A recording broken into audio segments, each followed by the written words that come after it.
John Maxwell tells us everyone communicates, few connect. What the most effective people do differently is understanding that their goal is not to get the message across, but to build a bridge. Hello, everybody. My name is Justin Lethby, and I am here today to talk to you about 5 ways that I think will help you communicate better, that will get you to connect faster and to close more deals. So I hope that helps you today, and that's what we are going to get started in today's session. As always, is in live. If you're here live in person, welcome. If you have any comments, I would recommend writing them in your comment section wherever you are at, and I will do my best to answer them. But if you're listening to this past, then write comments, write whatever you can, questions, whatever, and I will interact with you and get those conversations out when I can. So. Communication is the key to everything that we do. John Maxwell says all the time, leadership is influence, nothing more, nothing less. And if we're going to have influence, we're going to need to communicate to make this happen. And I think we're going to help you get that done today. Now, the first thing I want you to know and do and understand. Hold on one second. I should have done this at the very beginning. Just make sure you guys can hear me.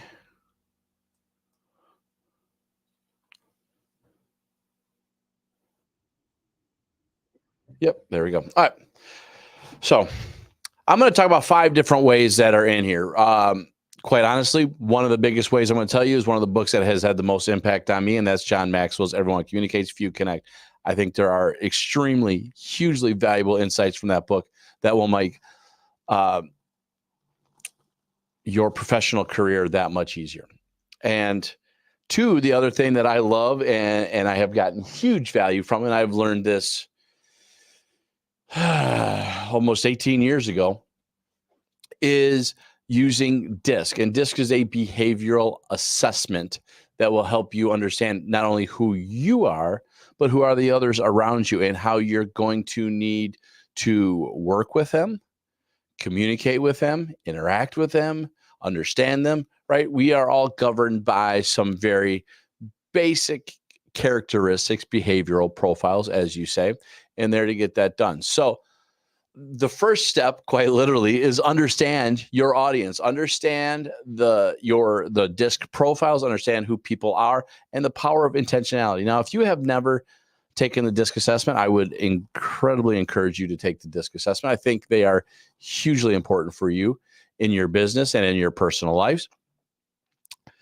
But not only understanding them, but hopefully using what John Maxwell calls the power of intentionality to actually take what you know and being intentional about having those conversations and working with them. Now, what I will tell you is you're going to need to be genuine. There's a lot of folks out there that will teach DISC in various formats, and they all have their value.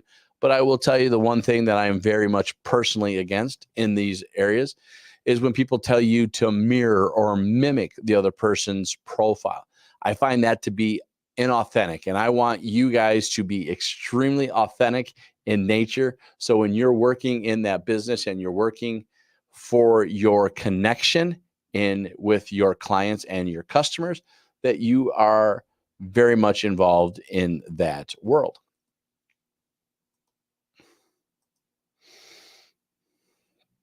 Now, what is DISC? So what is DISC? DISC is 4 basic behavioral profiles: dominance, influence, steadiness, and conscientious in there. DISC is what you'll commonly hear, DISC. Your Ds in this world, they're the very direct people. They're the very matter of fact. They're very assertive in nature, and they are the ones that when you're communicating with them, you're going to need to be very precise, direct, and concise in those conversations that you're working with. Your Is, these are your people that are influenced. They're very social. They're very engaging. They're very dynamic in nature. With them, you're going to need to use and engage stories, be energetic, and be very curious about those people. S's, these are your steadies. These are the people that have consistent steps and measures in place. They're the ones that are very slow to change. They're very, very systematic in nature. And when you are looking at that, you want to make sure that you are giving them enough time to make those adjustments, but also you're going to have a lot of patience and make sure you're reassuring them along the way in there. Okay, that's always listening. And then C is the last one. These folks here are very detailed oriented. They're very analytical in nature. They're extremely accurate information. They're the ones that are going to have lots of questions for us. When you're talking with those folks, be ready to give as much information you can. Be ready to answer a ton of questions and be ready to make sure you get them to take steps, because many times they will not take the necessary steps until they have all the information, which may not be possible, and all the data and all the things, and have making sure they are making the right decision because they are extremely accurate in what they do. So those are your DISC folks, and understanding DISC and being intentional about the conversation that you're having is going to be in there. And when you learn more about DISC, and I teach DISC a lot, so you can look for other things in place to help you get along more detailed in there. But DISC will give you a lot of opportunities to learn how to communicate with them by watching them. Now, how do you know what each one people is? Again, take classes for that. But two, just listen. You'll learn pretty quickly by listening. They use key terms, key words, and they'll be usually pretty obvious about what they are. Sometimes it's not always, but it's usually pretty obvious who they are and how you need to converse with them. Again, be genuine, be very authentic when you communicate with them. Don't mirror them or mimic them. That's inauthentic, but listen and then communicate the way they want to be heard, right? I'm a high I in nature. If I'm going to talk to a D, I'm going to be very precise. Or if I know I start getting a little long-winded, I'm going to synopsize what I said. And I'm going to move on. It's done, right? To get them back. So you're going to have to learn that. Now, I did say something here earlier, and that was listening. And that is step number 2. Step number 2 is going to be active listening.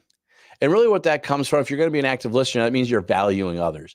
When you are listening to your customers, your clients, your consumer, they are going to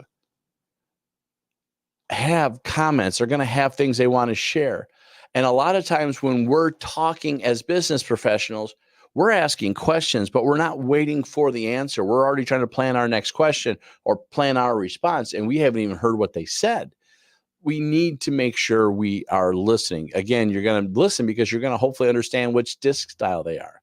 You're also going to listen because it helps you show that you value them and their perspective. It also helps you when you use active listening techniques, because it will help you reflect back to what was said and maybe rephrase and things like that. So how do we actively listen? Well, there are some basic steps we can do for this. One, you want to give essentially the full attention to whoever's talking, right? Put away all the distractions. These watches that beep, silence them. Your phone, silence them, right? Make sure that you are not having distractions around you. For me, sometimes it's just even in the environment that I am. When I'm talking to people, I need to make sure that I don't have people in there that are going to distract me from my thought, right? Make eye contact, face them, look them square in the eye. When you're talking to them, make sure you are focusing your attention on them, because that's going to help you. 2, use body language, right? If I'm doing things like this and I'm crossing my arms and, doing this and covering my face, I'm probably showing them that I'm not listening, right? Focus on them. Sit upright, stand upright, nod your head, shout out an affirmation, smile. They show you that you care about them and that you're intrigued. Also, simple words will help you with that. Yes. Oh, that's interesting, right? Things like that is going to help you do that. And then provide feedback. When you do things, providing feedback is you can rephrase what you hear, right? So what I'm hearing is this. Sounds like you said this.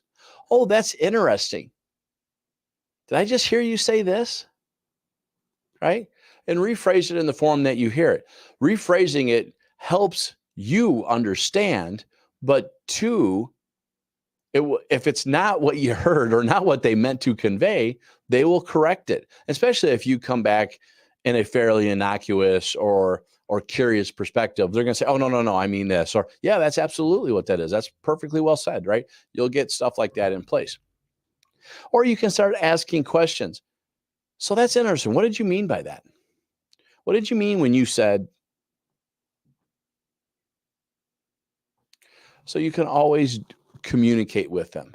Another huge way is try to defer judgment. It's hard these days. We are obliterated with media, social media, all these talking points that are in our ears. And when we're talking with other people that are out there, we're building our own opinions at all times, and it's hard. But try to defer that judgment, or at the very least, try to at least be open-minded to the conversation that's at hand. Because if you're going to be open-minded to those conversations at hand, they're going to communicate more. They're going to be more willing to share their insights and going from there. Again, even in our industry, yes, we know a lot, but we don't know everything, and we don't know what they're thinking. And even though they may be misinformed or they may have a different understanding, right there at that moment when they're talking, it's not always the right time to correct them. I would say if they're wrong, especially if they're obviously wrong about topics, then at some point in time, you definitely need to correct that conversation, but let them communicate, let them get that stuff out first. And try to not interrupt with the counter arguments so fast. Again, I think waiting is going to be helpful.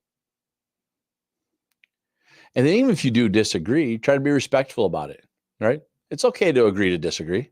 There's no problems with agreeing to disagree. We are human. We have our perspectives in life. We are brought with those perspectives over time, environment, learning, experience, skills. We have formed all of this.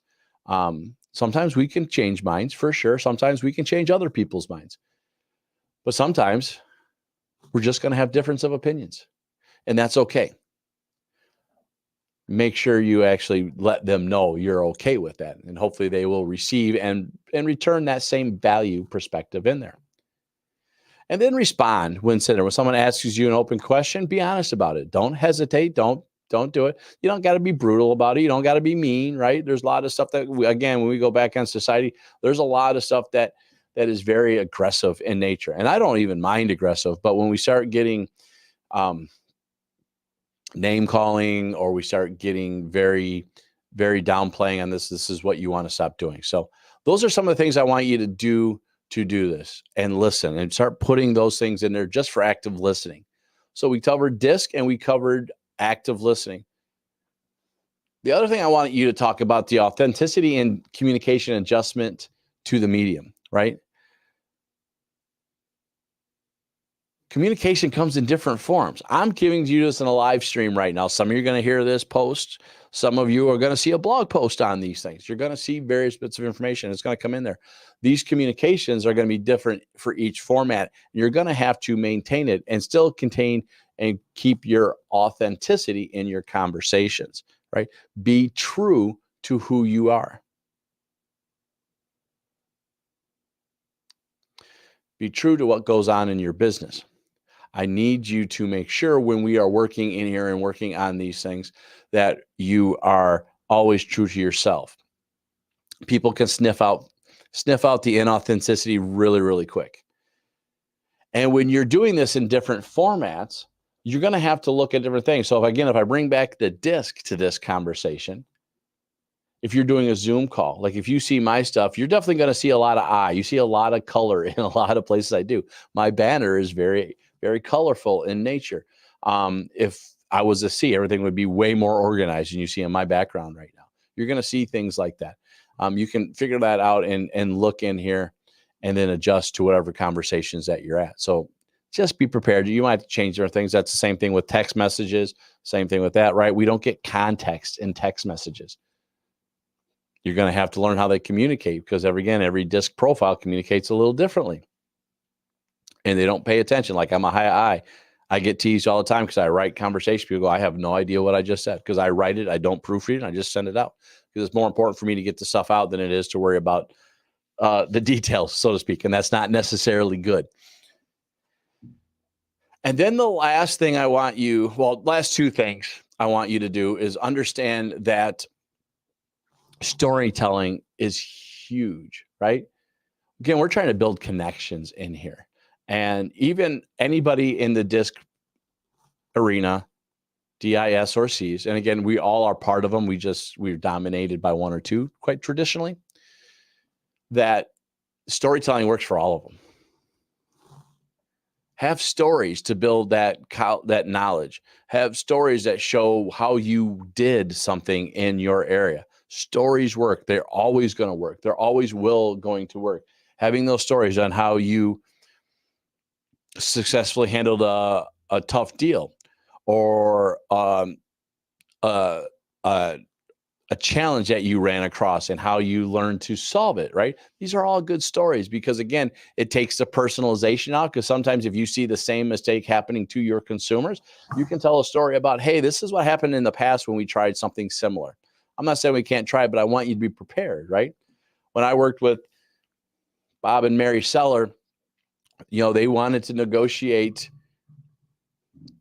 50% lower, right? I'm making up a number. Doesn't really matter. 50% lower than asking price. And I let them do it. Now, they had a lot more money to do and what they could have done a lot of things with it, and they could have made a better offer on that.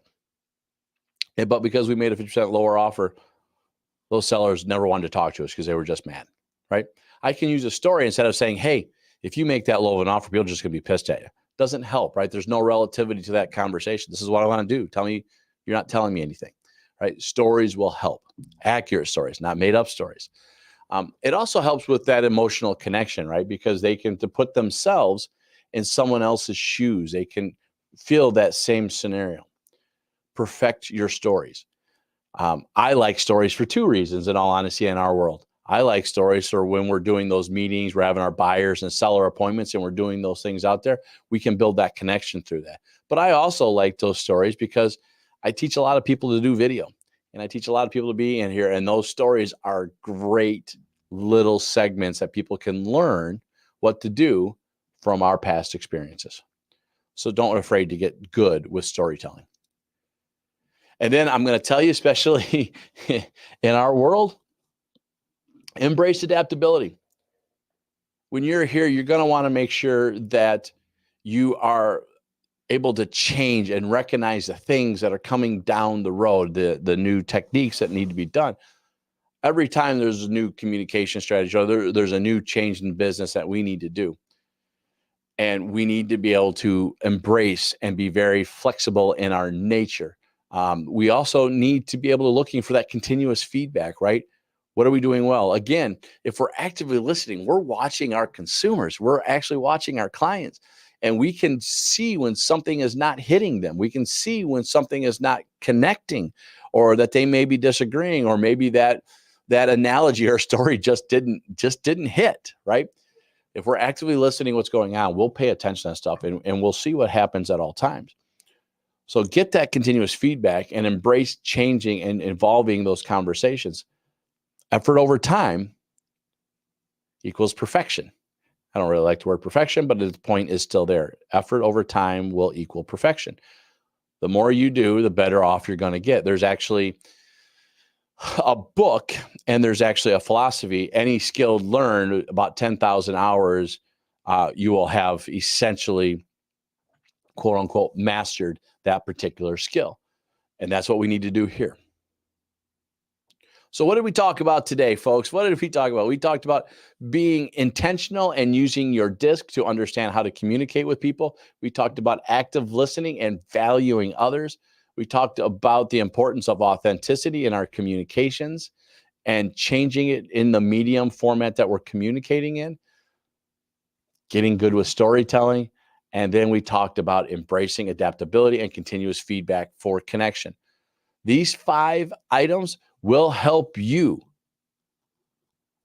connect, convert, and close more transactions. I hope you had some fun with this one today. If you ever have any questions on this, always feel free to reach out to me. I'm always happy to ask any and answer any questions that you have. I'm always available for you guys. Hope this was a great day. Go out there, go get those closings, and go make that money. See you next week.